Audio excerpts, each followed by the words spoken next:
వాళ్ళరా, బైబిలు ప్రతి మనిషి మనసును చదవగలుగుతుంది. ఏ కోణంలో మనిషి బైబిల్ చదువుతాడో ఆ కోణంలో వారికి ఆ విధంగా అర్థాలను తెలియజేసే గ్రంథం బైబిలు. బైబిలు ఓ కథల పుస్తకం కాదు, నవల రచయితలు రాసిన నవల లాంటిది కాదు. బైబిల్ చదివే కొద్దికి జ్ఞాన సంగతులు ఎన్నో మనకు బయటపడుతూనే ఉంటాయి. ఇప్పటికీ 2000 సంవత్సరాలుగా ఈ బైబిల్ను బోధిస్తున్నా కూడా మరిన్ని కొత్త సంగతులు వస్తూనే ఉన్నాయి. కానీ ఈ బైబిల్ బోధించడం ఇక అయిపోయిందండి అనటానికి లేదండి. అన్ని సంగతులు ఉన్నాయా అంటే అంత గొప్ప పుస్తకం అండి. కనుక ప్రియమైన దేవుని వాళ్ళారా, ఈ కోణము ఆ కోణం అని కాదు, కానీ ఏ యాంగిల్లోంచి ఏ విధంలో నుంచి నువ్వు బైబిల్ చదివినా అన్ని విషయాల్లో మనిషిని సరిచేయటానికే బైబిల్ ఉంటాయి. బైబిల్లో వ్రాయబడిన ప్రతి మాట మనిషి జీవితానికి ఒక సరైన బాట. కనుక ప్రియమైన దేవుని వాళ్ళరా, ఎవ్వరు కూడా బైబిల్ని అశ్రద్ధ చేయొద్దు. ప్రతిరోజు బైబిల్ చదవండి, కేటాయించండి. భోజనం తినడానికి 3 పూటల టైం కేటాయిస్తున్నాం మనం. టిఫిన్ చేయడానికి 8 గంటలకు ఉదయం అని, మధ్యాహ్నం 1 గంటలకు భోజనం అని, రాత్రి 8 గంటలకు మళ్ళీ భోజనం అని టైం టేబుల్ పెట్టుకుంటాం. దేవుని గ్రంథాన్ని చదవటానికి కూడా ఒక టైం టేబుల్ పెట్టుకోండి. ఈ గ్రంథంలో ఉన్న విషయాలు చదివితే తప్ప మనకు తెలియదు. చాలామంది బైబిల్ చదవటం లేదు కాబట్టి బైబిల్ మీద పరిశోధన లేకుండా పోయింది. ఇక రాబోయే దినాల్లో బైబిల్ని పరిశోధించేవారు కాదు, కానీ సెల్లును పరిశోధించే వాళ్ళు ఎక్కువైపోయారు. కనుక ప్రతిరోజు బైబిల్ చదవటానికి కొంత టైం కేటాయించండి, అప్పుడే మీకు బైబిల్ అర్థమవుతుంది. బైబిల్లో మనం ఎప్పుడూ ఒక వచనం చదువుకుంటుంటాం. పెళ్ళి జరిగేటప్పుడు అల్లా ఒక వచనాన్ని గుర్తు చేస్తూ ఉంటారు. ఆ వచనం ఏంటి అని అడిగితే ఆదికాండము 2వ అధ్యాయము, పెళ్లిలో చెప్తుంటారు ఎక్కువ ఈ మాటలు. ఏ మాటలు? ఆదికాండము 2వ అధ్యాయము 18వ వచనాన్ని చదువుతారండి. మరియు దేవుడైన యెహోవా నరుడు ఒంటరిగా ఉండుట మంచిది కాదంటే ఎందుకు మంచిది కాదంటే, శరీర సంబంధమైన ఆలోచనలు కలిగి ఉన్న విషయాల గురించి మాట్లాడుతున్న మాట ఇది. లోక సంబంధంగాను శరీర సంబంధంగాను శరీర తలంపులు ఉద్దేశాలు కలిగిన మనిషిలో వచ్చే ఆలోచన గురించి చెప్పే మాట ఇది. ఏమండి, ఒంటరిగా ఉంటే పాడైపోతారండి. ఒంటరిగా ఉంటే డాక్టర్ గారు ఒక్కలుగా ఒంటరిగా వద్దంటున్నారు. ఎందుకు? శరీర సంబంధమైన అప్పులు, బాధలు, కష్టాలు, నష్టాలు వీటి గురించి ఆలోచన చేసి మైండ్ పనిచేయదని ఒంటరిగా ఉంచొద్దు అంటారు. ఒంటరిగా ఉండటం వల్ల మనిషి ఆలోచనలు చెడిపోతాయి అంటారు. ఒంటరిగా ఉండటం వల్ల మనిషి తప్పుడు ఆలోచనలోకి వెళ్ళిపోయి తప్పుడు ప్రవర్తనలోకి వెళ్ళిపోతాడేమో అంటుంటారు.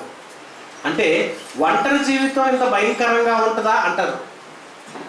ఎన్టీ రామారావు గారికి ఒక కుమార్తె ఉంది, పిల్లలు ఉన్నారు, కొడుకులు ఉన్నారు, కోడళ్ళు ఉన్నారు, మనవాళ్ళు ఉన్నారు, మనవరాళ్ళు ఉన్నారు. కానీ ఇంట్లో ఒకటే, నేను ఒక్కదాన్నే ఒంటరిగా ఉండాల్సి వస్తుందని ఊరి పెట్టుకొని చచ్చిపోయింది. ఎందుకని?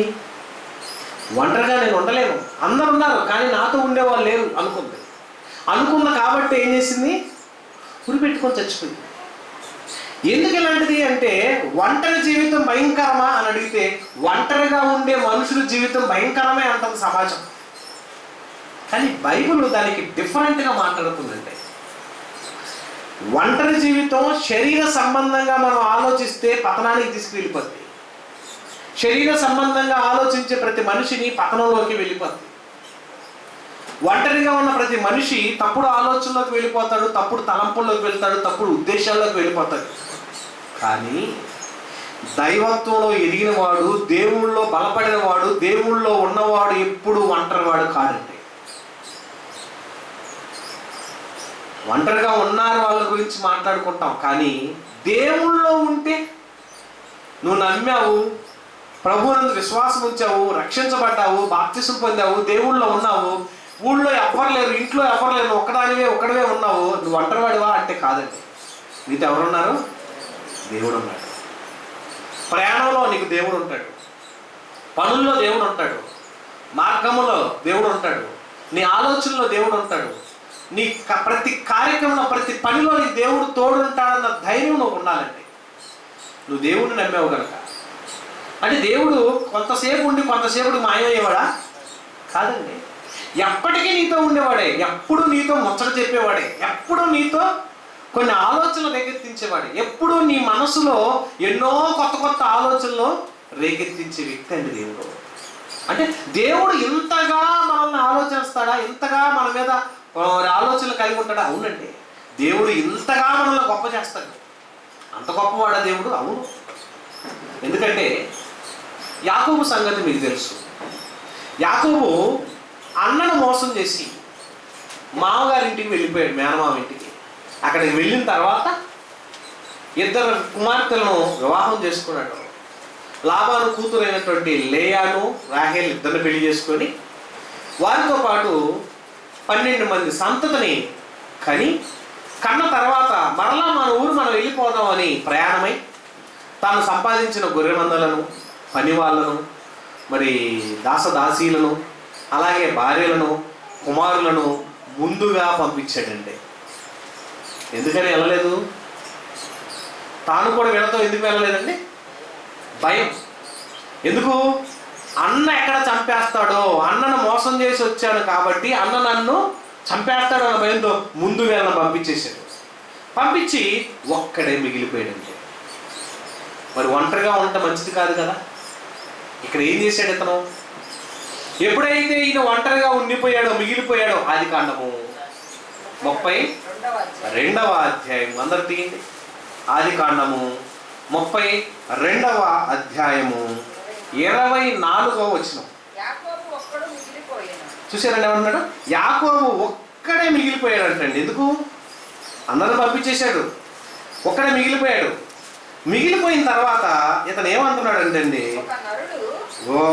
మిగిలిపోయిన వ్యక్తి ఏం చేశాడు? ఒక్కడైపోయాడు, ఒంటరివాడైపోయాడు. ఒంటరిగా ఉన్నటువంటి యాకోబు తన జీవితంలో ఒక్కడే కదా అని అనుకుంటున్నాం మనం. ఒక్కడేగా ఉండిపోయాడు కదా, ఒక్కడే ఉండిపోయాడు కదా అనుకుంటున్నాం. కానీ దేవుళ్ళో ఉన్నాడు గనక, దైవత్వంలో ఉన్నాడు గనక ఒంటరిగా ఉన్న ఆ రోజంతా కూడా దేవుళ్ళు గడిపాడు. ఆ రోజంతా ప్రతిరోజు భార్యతోనూ, పిల్లలతోనూ, కుటుంబంతోనూ ఆనందంగా గడిపే యాకోబు ఒంటరి వాడైనాక ఎలా గడిపాడండి? దేవుళ్ళో గడిపాడు. ఆ రోజంతా దైవత్వంలో గడిపాడు, దేవుళ్ళో గడిపాడు, దేవుని సన్నిధిలో గడిపాడు.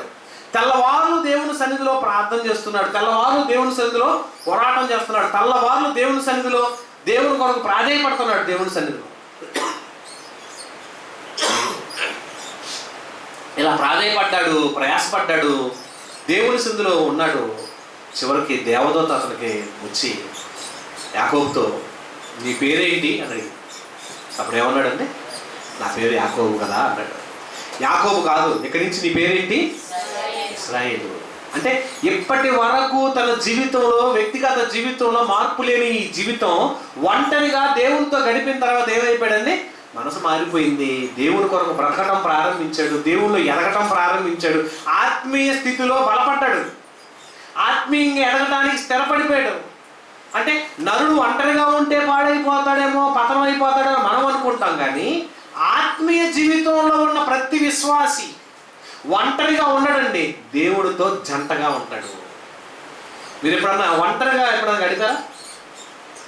ఒంటరిగా ఉండడానికి ఇష్టపడతారా?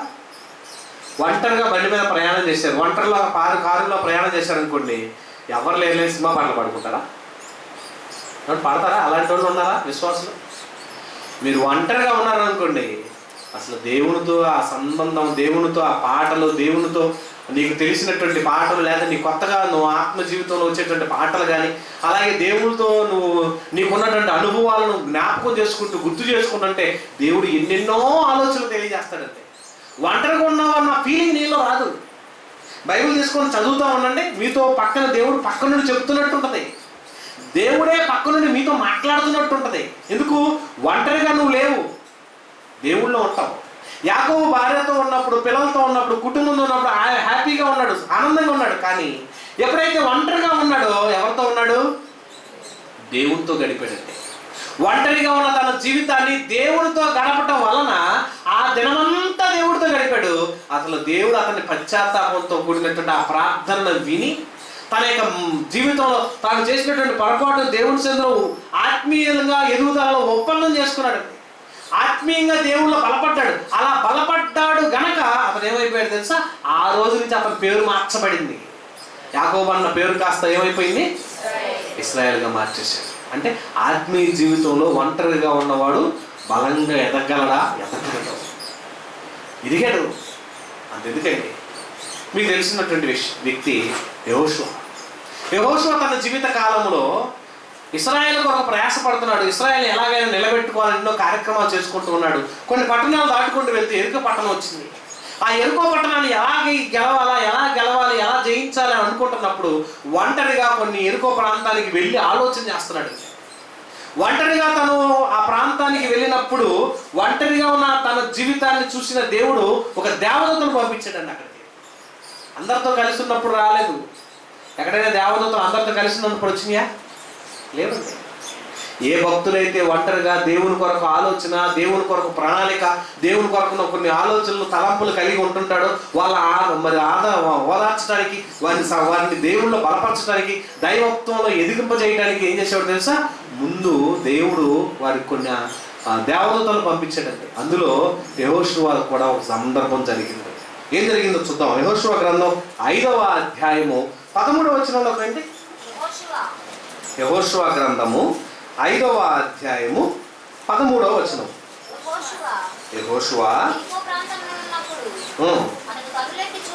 యెహోషువ యెరికో ప్రాంతంలో ఉన్నప్పుడు అతడు కన్నులెత్తి చూడగా దూసిన కత్తి చేత పట్టుకొని ఉన్నప్పుడు అతని ఎదుట నిల్చుండెను.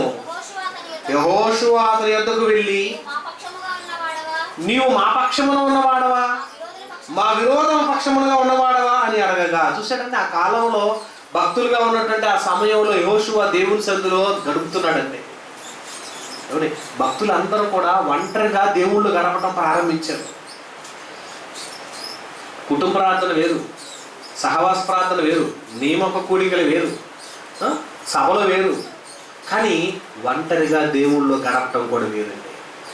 మీరు ఎప్పుడైనా ఒంటరిగా దేవుడితో గడపటం అలవాటైతే, ఆ అనుభవంలోకి మీరు వెళితే, దేవుడితో ఆ సన్నిధిలో మీరు ఉంటే ఆ అనుభవంలో మీరు బలపడతారు. యెహోషువ కూడా ఒంటరిగా ఆ ప్రాంతంలో తిరుగుతున్నప్పుడు దేవుడు తన దూతను పంపించాడు. నీకు విజయాన్ని చేకూర్చడానికి నేను ఉన్నాను, మీ పక్షాన నేను ఉన్నాను అనగానే సాష్టాంగ నమస్కారం చేసి దేవుని సన్నిధిలో ప్రార్థించాడు. ఆ యెరికో పట్టణాన్ని దేవుడు విజయాన్ని చేకూర్చడానికి యెహోషువకు సూచనలు, సలహాలు అందించాడు. ఇప్పుడు ఒంటరిగా ఉన్నప్పుడు భక్తుల జీవితాలన్నీ కూడా ఒంటరి జీవితంలో బలపడ్డాయి. ఒంటరి జీవితంలో దేవుళ్ళు ఎక్కువ గడిపారు. మనమంతా కుటుంబంతో గడపాలని, అన్నదమ్ములతో గడపాలని, భార్యతో గడపాలని, భర్తతో గడపాలని, పిల్లలతో ఉండాలని మనం కోరుకుంటాం.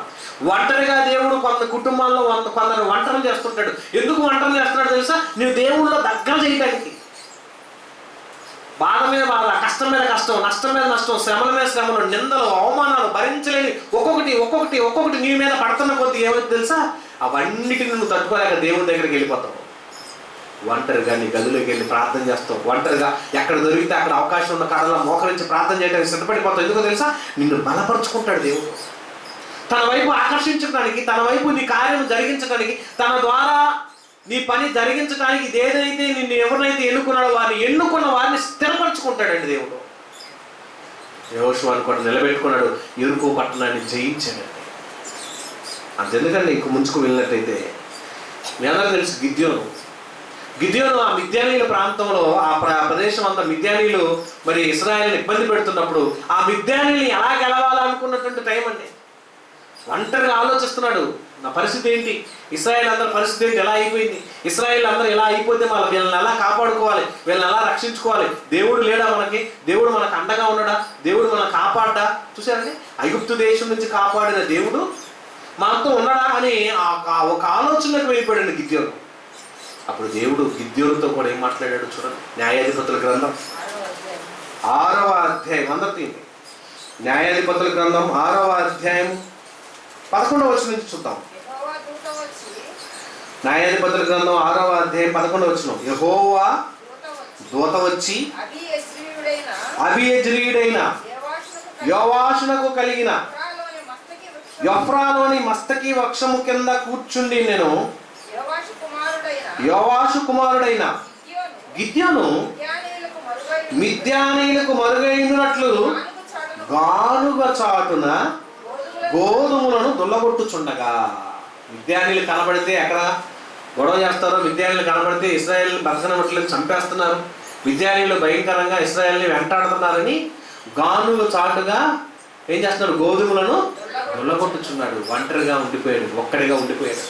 ఒక్కడిగా ఉన్న టైంను చూసుకొని దేవుడు దూతను పంపించాడు. అతను చూడండి, యెహోవా దూత అతనికి కనబడి పరాక్రమ గల బలాఢ్యుడా యెహోవానికి తోడుగా ఉన్నాడని అతనితో అనగా. చూసారంటే ఇశ్రాయేల్ని గెలిపించడానికి దేవుడు ఎవరిని ఎన్నుకున్నాడు? ఇక్కడ గిద్యోన్ని. ఎప్పుడు దొరికాడు? ఒంటరిగా దొరికాడు. బైబిల్ అంతట్లోకి ఒంటరిగా ఉండటం మంచిది కాదని పదం ఎన్నుకొని ప్రతి సమయాన్ని దీనికి అపాయించుకుంటాం కాదని, ప్రతి భక్తుడు కూడా ఒంటరిగా దేవుడితో గడపడానికి ఇష్టపడ్డారండి. ఒంటరిగా దేవుళ్ళ ఆలోచనలు, ఒంటరిగా దేవుని కొరకు ప్రయాసం, ఒంటరిగా దేవుని కొరకు ప్రణాళికలు, ఒంటరిగా దేవుని చెందిన గడపడానికి ఇష్టపడ్డారు. ఒక కవి కుటుంబం అంతటితో కలిసి కూర్చొని పాట రాయమంటే రాయలేడు. ఒంటరిగా వెళ్ళాడు అనుకోండి, చక్కని ఆలోచనలోకి వెళ్తాడు, మంచి సమయాన్ని చూసుకుంటాడు, గుర్తుకొచ్చిన పాటల్లా రాస్తూ ఉంటాడు. ఏ టైంలో ఏ సందర్భం బయటకు వస్తుందో, ఏ టైంలో ఏ జ్ఞానం బయటకు వస్తుందో అని ఆలోచన. ఒక దైవజనుడు కూడా ఒంటరిగా ఎక్కువ శాతం గడపడానికి ఇష్టపడతాడు. ఒక విశ్వాసి కూడా కుటుంబంతో గడిపే టైం ఉంటుంది, కానీ దేవునితో గడిపే టైం ఒంటరిగా కొంతమంది గడుపుతారండి. కొంతమంది అయితే కొండపైకి వెళ్ళి ప్రార్థన చేస్తారు, కొంతమంది అయితే గది పైకి మరి డాబా పైకి వెళ్ళి ప్రార్థన చేస్తున్నారు, కొంతమంది ఇంట్లోనే గది కట్టుకొని ఆ గదిలోనే కూర్చొని దేవుని సన్నిధిలో బైబిల్ చదువుకుంటూ ప్రార్థన చేసుకుంటూ ఉంటారండి. ఎందుకో తెలుసా? దేవుళ్ళలో ఎక్కువ గడపడానికి ఇష్టపడతారు. చాలా మంది ఇతను ఏం చేస్తున్నాడు? పొలం పని చేసుకుంటూ కూడా దేవుని గురించిన ఆలోచన చేస్తున్నాడు. అంటే పని చేసుకుంటూ దేవుని గురించిన ఆలోచనలు, ప్రయాణంలోనూ దేవుని గురించి ఆలోచనలు, మరి కొంతమంది ఆహారం తింటూ కూడా దేవుని గురించి ఆలోచనలు. ఎప్పుడు కూడానండి మనిషి ఎప్పుడు దేవుని గురించిన ఆలోచనలు చేస్తుంటే మంచి ఆరోగ్యంగా ఉంటాడు, మంచి ఆయుష్ కలుగుతాడు. ఎందుకంటే శరీరంలో ఉన్నటువంటి ఏ రోగమో తొందరగా అది బలపడదండి. వాక్యము చేత మనిషి నింపబడుతున్నప్పుడు, వాక్యం చేత అతను హృదయం తృప్తి పడుతున్నప్పుడు శరీరంలో ఉన్నటువంటి కొన్ని రుగ్మతలు కూడా దేవుడు తీసేస్తాడండి. ఎందుకు? వాక్యానుసారంగా మనం ఆలోచన చేస్తే. గిద్యోను దేవుని పక్షాన ఆలోచన చేశాడు కాబట్టి ఇతను ఏంటో అని నిలబెట్టడానికి గిద్యోనుకు కొన్ని సూచనలు, సలహాలు ఇప్పించి దూత ద్వారా కొన్ని అద్భుతాలు చేయించి ఇశ్రాయేలు పక్షాన విజయంగా నిలబడటానికి గిద్యోను దేవుడు ఎన్నుకున్నాడండి. ఒంటరిగా ఉన్నప్పుడు. ఒంటరి జీవితం భయంకరమా? కాదండి. ఒంటరి జీవితంలో భక్తులకు ఆనందకరంగా నిలిచిన దీనాలు ఉన్నాయి. ఒంటరి జీవితంలో భక్తులు అందరూ బలంగా దేవుడు ఎదిగిన వాళ్ళు ఉన్నారు. దావీదు అడవిలోకి వెళ్ళి గొర్రెలు కాసుకున్నాడు. ఎంతమందితో కలిసి? ఒంటరిగానే అడవిలోకి వెళ్ళాడు, ఒంటరిగానే పులితో వేటాడు, ఒంటరిగానే ఎలుగుబడితో వేటాడు, ఒంటరిగానే తన జీవితాన్ని కొనసాగించాడు, ఒంటరిగానే గొర్రెల కాపరిగా అడవంతా తిరుగుతున్నాడు. జంటగా దేవుణ్ణి వెంట పెట్టుకున్నాడు, దేవునితో గడిపాడు, ఆత్మీయంలో ఎదిగాడు, బలపడ్డాడండి. ఒంటరి జీవితంలో దృఢమైనటువంటి విశ్వాసం కలిగినటువంటి వ్యక్తిగా దావీదు ఎదిగాడు. అంతెందుకంటే ఇంకో మాట చూద్దాం. దానియేలు గ్రంథం మనం ఆలోచిస్తే 6వ అధ్యాయంలోకి వెళ్తే దానియేలు కూడా దేవునితో గడిపాడండి. ఎలాగో తెలుసా? ప్రతిరోజుకు 3 సార్లు ప్రార్థించేవాడండి. మనం కూడా ప్రార్థన చేస్తాం 3 పూటలు భోజనం చేసేటప్పుడు కదండి. దేవానికి స్తోత్రం, నాకు ఆత్రం అని తినేసే పనిలోనే ఉంటాం తప్ప, దేవాన్ని కొరకు నేను ఇలా చేస్తున్నాను అలా చేస్తున్నానని యెరూషలేము తట్టు అంటే కిటికీలు తెరుచుకొని 3 రోజులు ముమ్మారు ప్రార్థన చేసేవాడు అంటండి దానియేలు. రాజుగారు ఆర్డర్ తీసుకొచ్చారు. ఏమని? రాజుగారిని తప్ప ఎవరిని సేవించినా తీసుకువెళ్ళి నిన్ను ఎక్కడ పడేస్తాం? సింహాల గృహలో వేస్తామని ఆర్డర్ వేసినా కూడా ఆర్డర్ని కేదర్ చేయలేదు, లెక్క చేయలేదు. నాకు దేవుడు ముఖ్యం. దానియేలు గ్రంథం 6వ అధ్యాయము 10వ వచనం నుంచి. దానియేలు తెలుసుకును అతడు తన ఇంటికి వెళ్ళి యథాప్రకారంగా అనుదినము ముమ్మారు మోకాళ్ళుని తన ఇంటి పైగది కిటికీలు యెరూషలేము తట్టుకు తిరుగుబడి ఉండగా తన దేవునికి ప్రార్థన చేయుచు ఆయన స్తుతించుచూ వచ్చును. చూసారండి, దేవుని స్తుతించడానికి దానియేలు ప్రతి దినము ప్రార్థిస్తున్నాడండి. తీసుకెళ్ళారు దానియేలుని పట్టుకొని చెరసాలలో నుంచి తీసుకువెళ్ళి ఆ భయంకరమైనటువంటి ఆ సింహాల గృహలో పడేశారు. కానీ దేవుడు ఎవరితో తోడుగా ఉన్నాడు? దానియేలుతో తోడున్నాడు. అంటే ఒంటరి అనుకుంటాం మనం, ఒక్కలమైన మనం అనుకుంటాం, కానీ నీతో ఎవరుంటారు? దేవుడు ఉంటాడు. ఎప్పుడు మర్చిపోమాకండి. యవనస్తులారా జాగ్రత్త. మీకు తప్పుడు ఆలోచనలు, తప్పుడు తలంపులు, తప్పుడు ఉద్దేశాలు, తప్పుడు భావాలు, తప్పుడు ఆలోచనలు వస్తున్నాయి అన్నారనుకోండి, మీరు దేవుడి గురించి ఆలోచన చేయట్లా, లోకం గురించి ఆలోచన చేస్తున్నారు, దేహం గురించి ఆలోచన చేస్తున్నారు. తప్పుడు ఆలోచన వస్తున్నాయి అంటే శరీరం మీద వచ్చే తప్పుడు కోరికల గురించి ఆలోచిస్తున్నారు, దేవుడి గురించి లేదు. దేవుడి గురించి ఆలోచనలు కలిగాడు కనుక మరి యోసేపు దేవుళ్ళలో బలపడ్డాడు. తప్పుడు ఆలోచనలు రానివ్వలా. యవ్వన కాలం ముందు ఎలా ఉండాలండి, ఎలా నిగ్రహంగా ఉండాలి, ఎలా కాపాడుకోవాలి, యవ్వన కాలాన్ని ఎలా బలపరుచుకోవాలనుకుంటారు యవనస్తులు. కాదండి, ఎప్పుడు దేవుని గురించిన ప్రణాళికలు, ఎప్పుడు దేవుని గురించిన ఆలోచనలు, ఎప్పుడు దేవుని గురించిన అంచనాలు, దేవుని గురించినటువంటి ఊహలు కలిగి ఉండండి. లోక సంబంధమైన ఆలోచనలు మీ దేహంలోకి రావు. వచ్చిన మీలో ఉన్న ఆత్మ వాటిని సరిదిద్ది సరిచేసి పక్కకు నెట్టేసింది. అంటే ప్రతి యవ్వనస్తుడు దేని గురించి ఆలోచించాలి? దేవుని పని నిమిత్తము, దేవుని పరిచయ నిమిత్తము, దేవుని గురించిన ఆలోచన కలిగి ఉండాలి. యోసేపు అలాగే ఉన్నాడు కాబట్టే తనను ఎంత ఆకర్షించుకోవాలని, ఎంతగా లోపరుచుకోవాలని అనుకున్నా కూడా పోతీఫరు భార్యకు లొంగలేదండి. అంటే యవ్వన కాలం ముందు మన యవ్వన జీవితాన్ని కాపాడుకోవడానికి ప్రతినిత్యము ఏం కలిగి ఉండాలి? మనం దేవుని వాక్యాన్ని అనుసరించాలి. యవ్వనుడు తప్పక తొట్టిల్లును అంటాడు. మరి తొట్టిల్లుని వాడిని ఎలా సరిదిద్దాను? నీ వాక్యము చేతనే కదా అంటాడండి. నీ వాక్యము చేత కదా సరిదిద్దా అంటే వాక్యం మనలో వస్తున్నప్పుడు ఊహలో, ఆలోచనలు శరీర సంబంధమైన రావు. ఆత్మ సంబంధంగా నువ్వు ఎదుగుతున్నప్పుడు శరీర సంబంధమైన ఒంటరితనం ఉండదు. శరీర సంబంధమైన ఒంటరితనం ఆలోచించిన వాడు భూమి మీద బతకలేడు. ఆత్మ సంబంధంగా ఒంటరిగా గడిపేవాడు ఏం చేస్తాడు తెలుసా? ఎంతకాలమైనా దేవుళ్ళు గడపగలడు, ఎంతకాలమైనా దేవుళ్ళు ఎదగలడు. ఎన్నో గ్రంథాలు రాశారండి దైవదాసులు. దేవుని ఎరిగినటువంటి భక్తులు ఎంతో మంది ఎన్నో పుస్తకాలు రాశారు, ఎన్నో పాటలు రాశారు, ఎన్నో రచనలు కూర్చారు, ఎన్నో బైబిల్ సంబంధించి ఎన్నో కొత్త కొత్త విషయాలు రాశారు. ఒంటరిగా దేవుళ్ళు గడిపేవారు.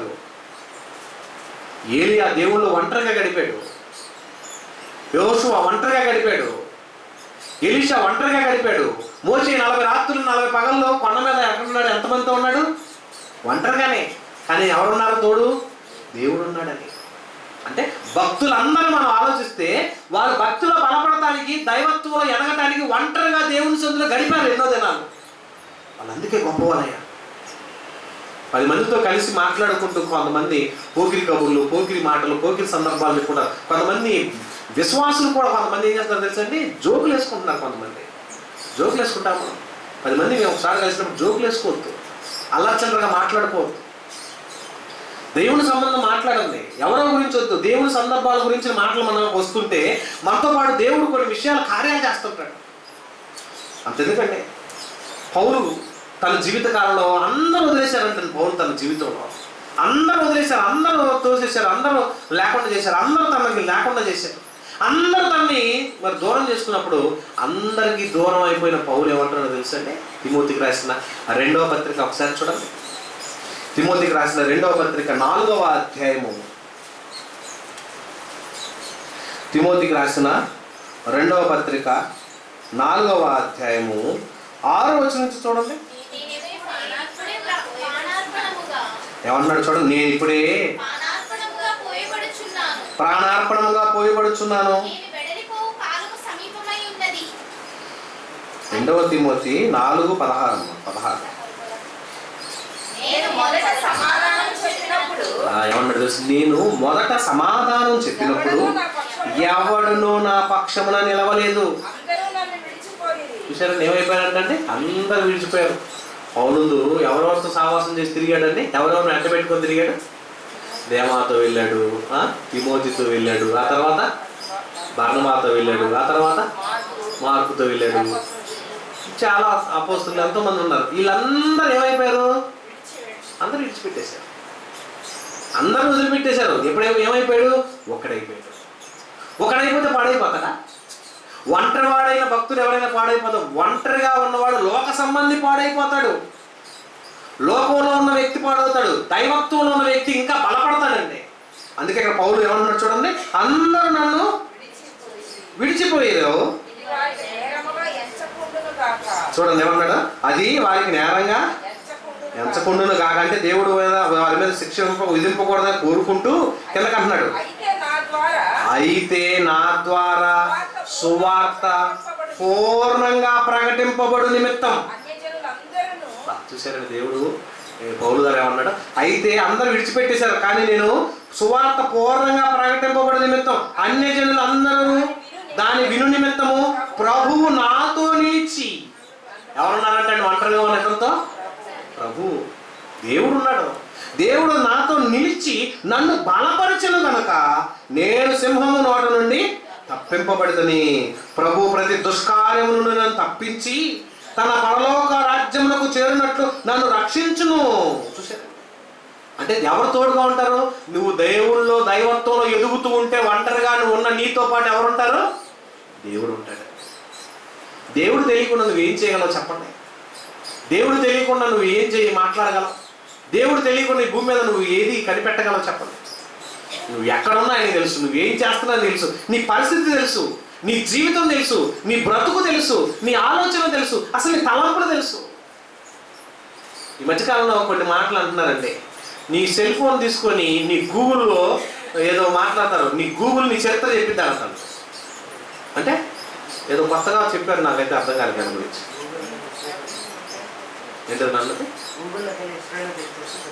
నీ హిస్టరీ చరిత్ర తెలిస్తే నీ జీవితం అన్ని నీ బ్రతుకేటో తెలిసింది. ఫేస్బుక్ చూస్తే నీ ఫేస్బుక్లో నీ ఫ్రెండ్స్ని బట్టి నీ బ్రతుకు చెప్పేస్తారు.